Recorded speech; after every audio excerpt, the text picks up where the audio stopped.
Hello everyone. आज transition element की general property का अध्ययन करेंगे।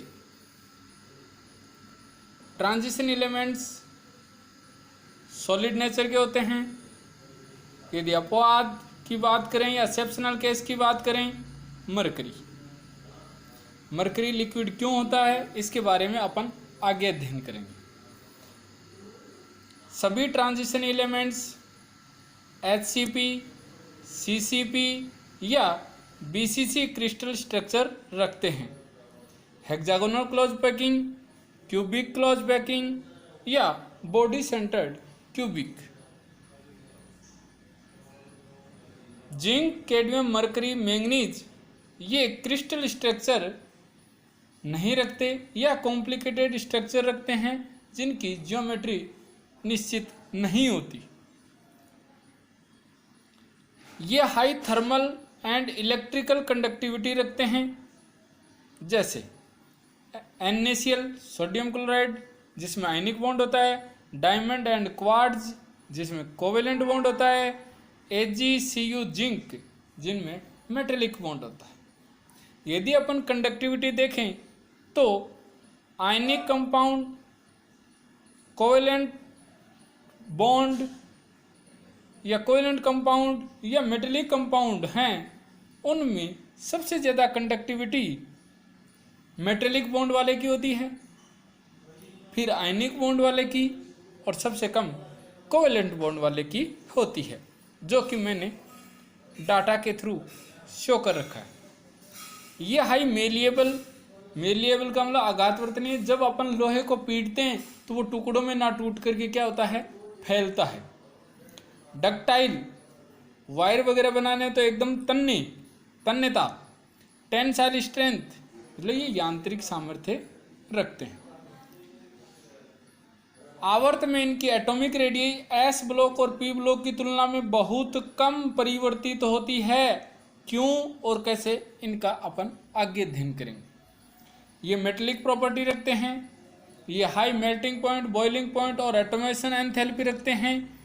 ये इलेक्ट्रोपॉजिटिव प्रॉपर्टी रखते हैं।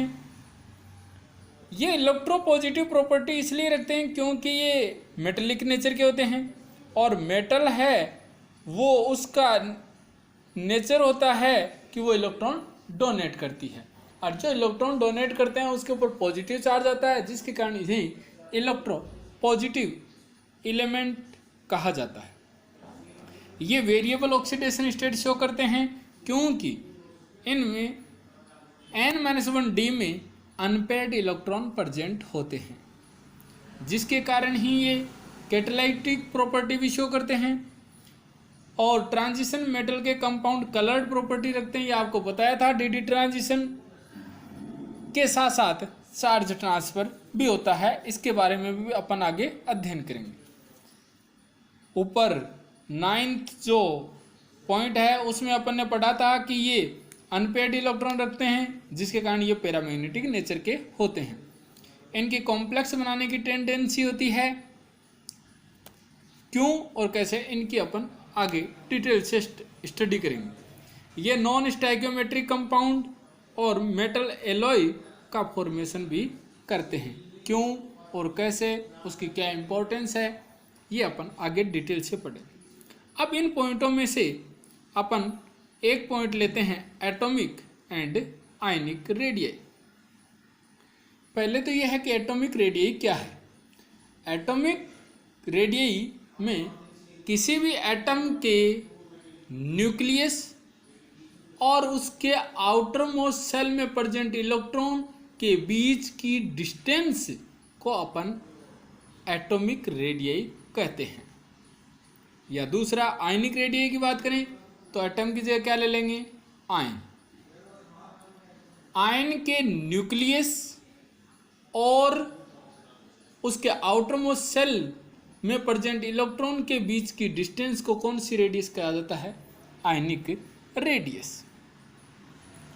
एटॉमिक रेडियस हैं वो 3 टाइप की होती हैं generally, van der Waals, metallic और कोवेलेंट। इनमें सबसे बड़ी होती है वो वान डेर वाल्स रेडियस होती है, उसके बाद में मेटेलिक होती है, और उसके बाद में कौन सी होती है, कोवेलेंट रेडियस। मेटेलिक रेडियस है वो बड़ी होती है, क्यों? क्योंकि इनकी ओवरलैपिंग से ऐसा होता है, जो कि मैंने शो कर रखा है। दोनों में आप देखेंगे तो किसकी रेडियस ज़्यादा है, मेटेलिक रेडियस ज़्यादा है और कोवेलेंट रेडियस से कम है। अपन ने एटॉमिक स्ट्रक्चर में पढ़ा है R is equal to 0.529 into n square upon z angstrom. इसका मतलब यह है R एन स्क्वायर के समानुपाती या डायरेक्टली प्रोपोर्शनल है, जबकि जेड के इन्वर्सली प्रोपोर्शनल है या असमानुपाती है। यहाँ एन नंबर ऑफ सेल है और जेड क्या है, एटॉमिक नंबर। फिर से याद रखना ये चीज, R atomic radius n number of shell के डायरेक्टली प्रोपोर्शनल होती है, जबकि एटॉमिक नंबर जेड के क्या होती है, इन्वर्सली प्रोपोर्शनल। अर्थात एन जितना ज़्यादा होगा रेडियस उतनी ज़्यादा होनी चाहिए, और जेड जितना ज़्यादा होगा रेडियस उतनी ही कम होनी चाहिए। जेड एटॉमिक नंबर, परमाणु क्रमांक। अब मैंने इसमें एस ब्लॉक, डी ब्लॉक और पी ब्लॉक तीनों के फोर्थ सेल के एलिमेंट को मैंने शो कर रखा है। Potassium 19, calcium, scandium, titanium, vanadium, chromium, manganese, iron, cobalt, nickel, copper, zinc, gallium, germanium, arsenic, selenium, bromine, krypton, सब में एन क्या है, सेम है। इसका मतलब रेडियस को एन इफेक्ट नहीं करेगा। कौन करेगा, जेड, क्योंकि अपन को पता है कि लेफ्ट टू राइट जा रहे हैं तो एटॉमिक नंबर इंक्रीज हो रहे हैं। अब एटॉमिक नंबर इंक्रीज होने से क्या होगा साइज पर इफेक्ट, इसके बारे में पढ़ने से पहले अपन दो चीज़ों का अध्ययन करेंगे, इफेक्टिव न्यूक्लियर चार्ज और शील्डिंग इफेक्ट का। इफेक्टिव न्यूक्लियर चार्ज क्या है, nuclear that means nucleus. Nucleus में कौन होते हैं, न्यूट्रॉन और प्रोटॉन। न्यूट्रॉन न्यूट्रल, प्रोटॉन पर कौन सा चार्ज होता है, पॉजिटिव, इसलिए मैंने न्यूक्लियस पर कौन सा चार्ज दिखा दिया, पॉजिटिव। आउटर मोस्ट सेल में इलेक्ट्रॉन प्रेजेंट होते हैं, उनके ऊपर चार्ज कौन सा होता है, नेगेटिव। न्यूक्लियस और आउटर मोस्ट सेल पर चार्ज है वो एक दूसरे के अपोजिट है, और अपोजिट चार्ज क्या करता है, अट्रैक्ट करता है। जब आउटर मोस्ट सेल के इलेक्ट्रॉन अट्रैक्ट होकर के न्यूक्लियस की ओर आएंगे तो बताओ साइज क्या होगी, कम होगी। साइज कम होगी तो रेडियस भी या एटॉमिक रेडियस भी क्या होगी, कम होगी। इसका मतलब रेडियस जब भी कम होती है उसके लिए इफेक्टिव कौन होता है, इफेक्टिव न्यूक्लियर चार्ज। अब दूसरा है शील्डिंग इफेक्ट। शील्डिंग इफेक्ट में यह है कि जब भी electron inner shell that means n-1d में एंटर करता है तो यह इनर सेल और आउटर मोस्ट सेल के इलेक्ट्रॉन के बीच में क्या होता है, रिपल्सन हो। यह रिपल्सन क्यों होता है, क्योंकि दोनों के ऊपर चार्ज सेम होता है, और charge same that means negative, दोनों के बीच में क्या होगा, रिपल्सन होगा। रिपल्सन होने के कारण आउटर मोस्ट सेल के इलेक्ट्रॉन न्यूक्लियस से क्या जाएंगे, दूर जाएंगे, साइज क्या होगी, बड़ी होगी, और एटॉमिक रेडियस भी क्या होगी, ज़्यादा होगी। इसका मतलब जब भी एटॉमिक रेडियस ज़्यादा होती है तो उसका इफेक्ट कौन सा है, शील्डिंग इफेक्ट। यदि एटॉमिक रेडियस कम होती है तो उसका इफेक्ट कौन सा आता है, इफेक्टिव न्यूक्लियर चार्ज। अब ऊपर जो अपन s block, d block, p block लिख रखा है तो उस क्वेश्चन को अपन सोल्व करें तो इनके लिए एन बराबर क्या है, 4, जो सबके लिए क्या है, सेम है, वो रेडियस को प्रभावी नहीं करेगा, यार वो रेडियस को इफेक्ट नहीं करेगा। तो अब अपन देख रहे हैं कि लेफ्ट टू राइट जाने पर एटॉमिक नंबर इंक्रीज हो रहा है, दैट मीन्स जेड इंक्रीज हो रहा है। जेड इंक्रीज होगा तो प्रोटॉन भी इंक्रीज होंगे। प्रोटॉन के ऊपर चार्ज कौन सा होता है, पॉजिटिव होता है, वो आउटर मोस्ट सेल के अपोजिट चार्ज को अपनी ओर क्या करेगा, अट्रैक्ट करेगा, जिसके कारण इफेक्टिव न्यूक्लियर चार्ज इंक्रीज होगा।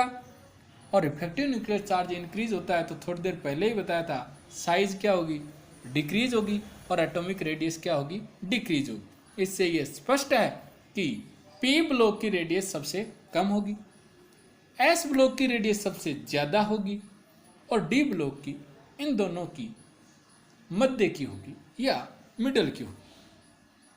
एटॉमिक रेडियस है वो आपको दिखा रखे, सबसे ज़्यादा एस ब्लॉक, फिर डी ब्लॉक, फिर पी ब्लॉक। इसका मतलब लेफ्ट टू राइट जा रहा हूँ तो एटॉमिक नंबर इंक्रीज होता जा रहा है, इफेक्टिव न्यूक्लियर चार्ज इंक्रीज होता जा रहा है, जिसके कारण एटॉमिक रेडियस क्या होगी, कम होगी। अब एक चीज़ मैं यहाँ बता दूँ कि मैंने एक टेबल बनाई है जिसमें डाटा लिखे हैं। उसमें scandium 162, titanium 147, vanadium 134, chromium 127, manganese 126। अपन देख रहे हैं स्कैंडियम से मैंगनीज तक इनकी एटॉमिक रेडियस जो पिकोमीटर में दे रखी है वो डिक्रीज होती जा रही है। और आपको सबको पता है और मैंने अभी बताया है कि रेडियस डिक्रीज होती है तो कौन डोमिनेट होता है, इफेक्टिव न्यूक्लियर चार्ज। किसके ऊपर डोमिनेट होगा, शील्डिंग इफेक्ट। अब ये है कि मैंगनीज, आयरन, कोबाल्ट और निकल इनकी एटॉमिक रेडियस 126, 126, 125 और 124 अप्रोक्सीमेटली क्या है, इक्वल है। इसका मतलब इन दोनों ने एक दूसरे को कंपनसेट कर दिया है या एक दूसरे को कैंसिल कर दिया है, जिसके कारण इन दोनों का इफेक्ट है वो सिमिलर है, जिसके कारण इनकी एटॉमिक रेडियस लगभग इक्वल है। कॉपर और जिंक की देखें तो निकल की कंपेरेटिवली एटॉमिक रेडियस क्या होगी, इंक्रीज होगी। रेडियस जब भी इंक्रीज होती है तो कौन सा इफेक्ट डोमिनेट होता है, शील्डिंग इफेक्ट, और जिसके कारण इनकी रेडियस है वो इंक्रीज होगी। इसका मतलब यहाँ 3 चेंज आए हैं, स्कैंडियम से लेकर के मैंगनीज तक कहूँ या क्रोमियम तक कहूँ, साइज क्या हुई है, डिक्रीज हुई है। साइज डिक्रीज हुई है तो डोमिनेट कौन होगा, इफेक्टिव न्यूक्लियर चार्ज है, किसके ऊपर होगा, शील्डिंग इफेक्ट, मैंने दिखा रखा है। फिर मैंगनीज से लेकर के निकल तक अप्रोक्सीमेटली साइज क्या है, सेम है। इसका मतलब ये दोनों लगभग बराबर हैं, दोनों का मतलब इफेक्टिव न्यूक्लियर चार्ज और शील्डिंग इफेक्ट। कॉपर और जिंक की एटॉमिक रेडियस इंक्रीज हुई है और इंक्रीज हुई है, इसका मतलब शील्डिंग इफेक्ट है वो ज़्यादा डोमिनेट है, किसके ऊपर, इफेक्टिव न्यूक्लियर चार्ज पर, जो कि मैंने दिखा रखा है। अब यहाँ बात ये आती है कि डी ब्लॉक में एटॉमिक रेडियस में जो ये चेंज आया है वो चेंज बहुत ही कम है, या इनकी आपस में एटॉमिक रेडियस में जो चेंज है वो बहुत ही कम है। क्यों, क्योंकि अपन ऊपर शील्डिंग इफेक्ट दिखा रखा है, वहां देखना कि इलेक्ट्रॉन हैं डी ब्लॉक में n-1 डी सबसेल में एंटर करते हैं। ये इलेक्ट्रॉन आउटर मोस्ट सेल के इलेक्ट्रॉन को क्या करेंगे, रिपल करेंगे। रिपल करेंगे तो कौन सा इफेक्ट होगा, शील्डिंग इफेक्ट। जबकि एस ब्लॉक और पी ब्लॉक में इलेक्ट्रॉन आउटर मोस्ट सेल में ही एंटर करते हैं, जबकि डी ब्लॉक में इलेक्ट्रॉन पेनल्टीमेट सेल या n-1 डी सेल में एंटर करते हैं, जिसके कारण ये कहूं कि डी ब्लॉक में शील्डिंग इफेक्ट है वो डोमिनेट होता है, जबकि एस ब्लॉक और पी ब्लॉक के अंदर जेड इफेक्ट है वो डोमिनेट होता है। अब 4D और 5D सीरीज की बात करें तो यही उनमें होता है कि इट्रियम से मोलिब्डेनम या टेक्नीशियम की ओर जाएं तो साइज क्या हो रही है, डिक्रीज हो रही है। साइज डिक्रीज हो रही है, इसका मतलब इफेक्टिव न्यूक्लियर चार्ज है वो शील्डिंग इफेक्ट के ऊपर क्या है, डोमिनेट है या ज़्यादा है। फिर रुथेनियम, रोडियम और पैलेडियम की बात करें तो इनकी लगभग इक्वल है, तो इसका रीजन है इफेक्टिव न्यूक्लियर चार्ज और शील्डिंग इफेक्ट हैं वो दोनों लगभग बराबर हैं। और सिल्वर और कैडमियम हैं उनकी पैलेडियम के कंपेरेटिवली एटॉमिक रेडियस ज़्यादा है, तो इसका मतलब ज़्यादा आते ही शब्द कौन सा होना चाहिए, shielding effect is more dominate और effective nuclear charge. 5D series की बात करें, lanthanum, hafnium, tantalum, tungsten, rhenium, तो यहाँ तक इनके एटॉमिक रेडियस में क्या आई है, कमी आई है या डिक्रीज हुई है। वही रीजन इफेक्टिव न्यूक्लियर चार्ज है वो ज़्यादा है, किससे, शील्डिंग इफेक्ट से। उसके बाद में ओस्मियम, इरिडियम और प्लेटिनम लगभग बराबर होती है, क्यों, क्योंकि इफेक्टिव न्यूक्लियर चार्ज और शील्डिंग इफेक्ट लगभग बराबर है। ओरम या गोल्ड, मरकरी की एटॉमिक रेडियस ज़्यादा है तो शील्डिंग इफेक्ट डोमिनेट है, किससे, इफेक्टिव न्यूक्लियर चार्ज से। अब बात अपन करते हैं ग्रुप की, स्कैंडियम, इट्रियम और लेंथेनम। स्कैंडियम कितना है 162, इट्रियम 180, लेंथेनम 187। तो बताओ टॉप टू बॉटम चले हैं, एटॉमिक रेडियस क्या हुई है, इंक्रीज हुई है, क्योंकि अपन ने थोड़ी देर पहले ही पढ़ा था R is directly proportional to the N। N क्या था, नंबर ऑफ सेल। देखो 3, 4, 5, या कहें 4th cell scandium, 5th cell yttrium और 6 के अंदर कौन आया, लेंथेनम। तो सेल इंक्रीज हुई तो रेडियस भी क्या हो गई, इंक्रीज। परंतु लेंथेनम के बाद में 14 इलेक्ट्रॉन एफ ब्लॉक के आए, एफ ब्लॉक के आए हैं, तो जर्कोनियम और हाफनियम की एटॉमिक रेडियस लगभग बराबर है, नियोबियम और टेंटेलम की बराबर है, मोलिब्डेनम टंगस्टन की भी बराबर है, टेक्नीशियम रेनियम की लगभग बराबर है, रुथेनियम ओस्मियम 134 135 लगभग बराबर है, रोडियम इरिडियम लगभग बराबर है, पैलेडियम प्लेटिनम लगभग बराबर है, सिल्वर और गोल्ड बराबर है, कैडमियम और मरकरी लगभग बराबर है। ऐसा क्यों, इसका रीजन है लेंथेनाइड कंट्रैक्शन। लेंथेनाइड कंट्रैक्शन है, उसके कारण 4D और 5D सीरीज के ग्रुप में जो एलिमेंट होते हैं उनकी एटॉमिक रेडियस लगभग बराबर होती है। उसका रीजन अपन देखें क्या है कि टाइटेनियम, जर्कोनियम और हाफनियम का अपन एग्जांपल लेते हैं। Titanium organ 3D2 4s2, zirconium krypton 4D2 5s2, hafnium xenon 4f14 5D2 6s2। Titanium आपको पता है 3D सीरीज में कितने एलिमेंट आते हैं 18। जर्कोनियम 4D सीरीज कितने एलिमेंट आते हैं 18। हाफनियम 5D सीरीज कितने एलिमेंट आते हैं 32। 4D और 5D सीरीज में यदि बात करें 14 एलिमेंट एक्स्ट्रा कौन सी सीरीज में आ गए 5D में। ये एलिमेंट आने के कारण इनमें प्रोटॉन की संख्या भी क्या होगी, इंक्रीज होगी। प्रोटॉन की संख्या इंक्रीज होने के कारण न्यूक्लियर चार्ज भी क्या हो गया, इंक्रीज हो गया। राइट हैंड साइड में देखें, न्यूक्लियर चार्ज क्या हो गया, इंक्रीज हो गया। और न्यूक्लियर चार्ज इंक्रीज होगा तो आपको पता है इफेक्टिव न्यूक्लियर चार्ज भी क्या होगा, इंक्रीज होगा। और इफेक्टिव न्यूक्लियर चार्ज इंक्रीज होगा तो आपको थोड़ी देर पहले ही बताया था साइज क्या होगी, डिक्रीज, एटॉमिक रेडियस भी क्या होगी, डिक्रीज। इसका दूसरा रीजन पढ़ते हैं कि एफ ऑर्बिटल है वो हाफनियम में आपको पता है फुलफिल्ड है, मतलब एफ 14। उसके बाद में f orbital are diffuse. Diffuse का मतलब विसरित, विसरित का मतलब फैले हुए रहते हैं। फैले हुए रहने के कारण ये पोर शील्डिंग शो करते हैं। पोर शील्डिंग मतलब रिपल्सन कम शो करते हैं।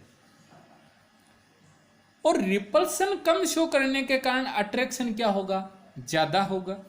किस किस के बीच में, मैंने लेफ्ट हैंड साइड में डायग्राम दिखा रखा है एफ सब सेल का, कि आउटर मोस्ट सेल का इलेक्ट्रॉन और न्यूक्लियस के बीच में अट्रैक्शन क्या है, ज्यादा है। या कहूं एफ सब सेल में जो इलेक्ट्रॉन एंटर थे या एफ सब सेल में जो इलेक्ट्रॉन थे और आउटर मोस्ट सेल के इलेक्ट्रॉन के बीच में रिपल्सन क्या हुआ है, कम हुआ है। रिपल्सन कम हुआ है तो इसका मतलब अट्रैक्शन ज्यादा हुआ है, और अट्रैक्शन ज्यादा होगा, आपको पता है इफेक्टिव न्यूक्लियर चार्ज ज्यादा होगा, एटॉमिक रेडियस कम होगी, और उसका रीजन आपको सबको बता दिया क्या होता है, लेंथेनाइड कंट्रैक्शन।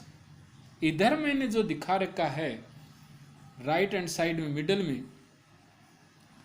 कि डी ऑर्बिटल के जो इलेक्ट्रॉन होते हैं वो वेल अरेंज्ड होते हैं, और आउटर मोस्ट सेल के इलेक्ट्रॉन का न्यूक्लियस से अट्रैक्शन होता है, तो उससे अट्रैक्शन के अंदर डी ऑर्बिटल के इलेक्ट्रॉन और आउटर मोस्ट सेल के इलेक्ट्रॉन के बीच में रिपल्सन क्या होता है, ज्यादा होता है। इसका मतलब डी ऑर्बिटल के इलेक्ट्रॉन हैं वो ज्यादा शील्डिंग इफेक्ट दिखाते हैं कंपेरेटिवली किसके, एफ ब्लॉक के, और एफ ब्लॉक के ऐसा माना जाता है पोर शील्डिंग इफेक्ट दर्शाते हैं, जिसके कारण ही इनमें अट्रैक्शन क्या होता है, आउटर मोस्ट सेल का ज्यादा होता है। अब मैंने राइट हैंड साइड में एक ग्राफ दिखा रखा है, जेड एक्स वो एक्स एक्सिस में मैंने जेड को शो कर रखा है, वाई एक्सिस में आर को शो कर रखा है, और आपको पता है कि लेफ्ट टू अपन राइट जा रहे हैं 3D में, तो देखिए आप प्रारंभ में एटॉमिक रेडियस ज़्यादा थी, फिर एटॉमिक रेडियस क्या हुई, कम हुई, और मिडल में लगभग क्या हो गई, बराबर हो गई। क्यों हुई, इफेक्टिव न्यूक्लियर चार्ज और शील्डिंग इफेक्ट लगभग बराबर है, और बाद में एटॉमिक रेडियस बढ़ी, क्यों, शील्डिंग इफेक्ट है वो ज़्यादा है किससे, इफेक्टिव न्यूक्लियर चार्ज से। परंतु फिर मैंने 4D और 5D की लगभग क्या दिखा रखी है, बराबर। क्यों, लेंथेनाइड कंट्रैक्शन, ये मैं आपको बता चुका हूं। यहां मैंने नोट डाल रखा है एस एंड पी ब्लॉक के एलिमेंट की तुलना में डी ब्लॉक तत्वों पर परिरक्षण प्रभाव अधिक प्रभावी होता है। ये मैंने आपको बता दिया कि डी ब्लॉक में जो इलेक्ट्रॉन हैं, या कहूं वैलेंस सेल के इलेक्ट्रॉन और आउटर मोस्ट सेल के इलेक्ट्रॉन डिफरेंट हैं।